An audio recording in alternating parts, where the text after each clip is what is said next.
morning is from Hebrews 13:1 and 2. Let mutual love continue.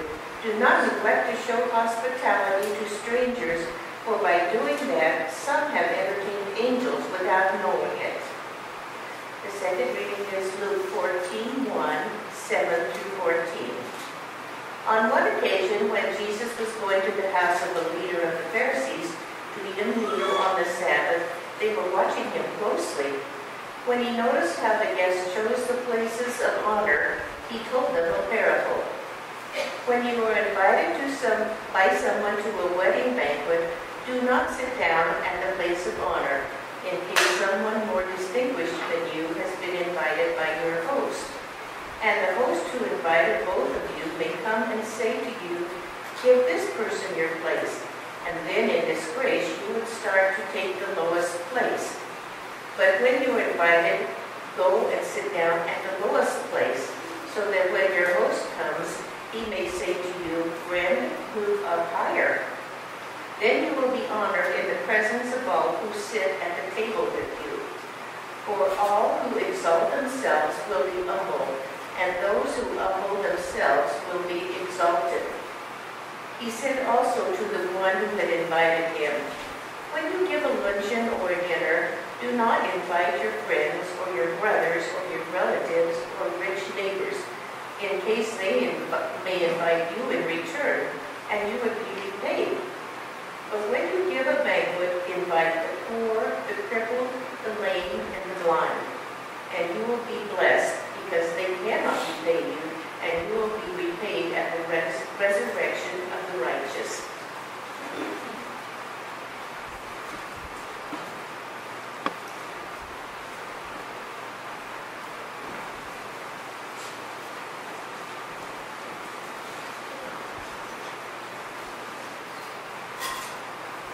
Thank you, Glennis. Well, there's two news stories to end the series. There's two that just fit the bill this week. So kind of two little turns. The scripture in Luke is well known, the one that Glennis just read for us. It's one where Jesus says you should not choose a seat at the head of the table at a banquet. Sit somewhere else. And if others intend for you to sit at that place, they'll make it known. But don't assume and be haughty and expect it. It's the one where he says, for all who exalt themselves will be humbled, and those who humble themselves will be exalted. That scripture also suggests that we not invite the Joneses to our banquet and ignore the rest of the world that might not be being invited to banquets. It suggests that we first invite the poor, the sick, the forgotten, and give those folks the highest seat at our banquet table. Be a person who does good to others as a part of who you are. Be a person who exalts others rather than putting your own horn first. Don't only give to those you know and only take care of your own, but give graciously and even sacrificially to those you don't know, or those that you don't like, or those that don't like you. You get the idea. And when someone is in trouble or is needy or is lacking in some way, help them out, even if they're strangers, and especially if they're less than desirable. I saw a piece in the local news Wednesday evening about a new service for the homeless in Denver. Bayard Enterprises' newest project is retrofitting a large truck to become a mobile laundry service. We also saw that on your local news too. A mobile laundry service for the homeless. This big truck is going to have 6 washers and 6 dryers and a folding area. It works by hooking up the truck to fire hydrants around the city. It's an ingenious idea. Marcus Harris is the one who works for Bayard, who's overseeing the project, and he's been homeless himself before in the past. And he said knowing someone sees you and understands your plight makes a huge difference in being able to move forward, just being seen. Bayard Enterprises is a multi-dimensional organization, mostly dealing with job support for people on their margins, but they offer all levels of assistance to people who are trying to become self-sustaining. This laundry truck is just one new aspect of what they're offering the Denver community in need. Imagine being homeless and not having a way to clean your clothes. Even if you can get a shower somewhere occasionally, if you don't get to wash your clothes, it's only half beneficial. And then imagine the difference in having a chance to wash and dry and fold your clothes in a place near where you are, without having to walk blocks and blocks to a laundry that might actually offer the service for you. It would be a wonderful advantage, an amazing miracle almost for someone on the street. It would be like this scripture. It would be like being invited to the banquet and seated at the head table instead of stuck outside the door. And to be provided that head seat at the table or that truck to wash your clothes in by people who always have those, quote, seats at the head table, it's a gift. Bailout Enterprises isn't religious. It's an organization that's largely funded through corporate donations from places like CenturyLink and Wells Fargo, and philanthropic donations from groups like the Daniels Fund and the United Way, and all kinds of private donations and fundraisers that nonprofits have. I guess I tell you that because it's probably Jesus' point here too in this story, that it's not a religious offering so much to be kind to those that society has rejected. It's just a human offering. As people who follow Jesus, of course, we fit in a little bit of a different category because we can see that this clearly fits Jesus' commandment to love the Lord your God with all your heart, soul, and mind, and to love your neighbor as yourself. And Jesus is saying to his followers, those who are actually following in the way of Christ, we have to set the example for this stuff. We've got to show the better way. You see, Jesus had been invited to the home of a Pharisee for a nice fancy dinner when he chooses to tell this story. The Pharisees are watching him for reactions that night, and he's watching them too. And he notices where everyone has been seated and who's being lauded and praised and so on. And that's when he says this story. When you give a luncheon or a dinner, don't invite your friends or your brothers or your relatives or your rich neighbors, thinking they may invite you in return. But when you give a banquet, invite the poor, the crippled, the lame, and the blind. And you will be blessed because they can't repay you. But you will be repaid at the resurrection of the righteous. And he's saying it in such a dinner. When we give supplies for a month at Atwood Transitional Housing, we're providing a space at the table.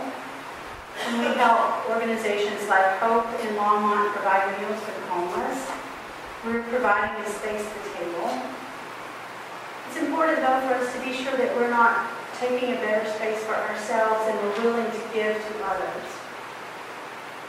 How can we become the sort of place that offers the seat of highest honor to those who aren't like us, to those who we don't really want to be around? What ways might we have done that even here today? Second story I have to share with you caught my attention on Monday after reading these verses in the Hebrews. Let mutual love continue. Do not neglect to show hospitality to strangers, for by doing that some have entertained angels without knowing. In this week's Denver Post, I read a story about a woman who almost died. She basically did die during childbirth at St. Joseph's Hospital in Denver a few years ago. She had, fortunately for her, a relentless medical team that saved her life, giving her chest compressions for over an hour.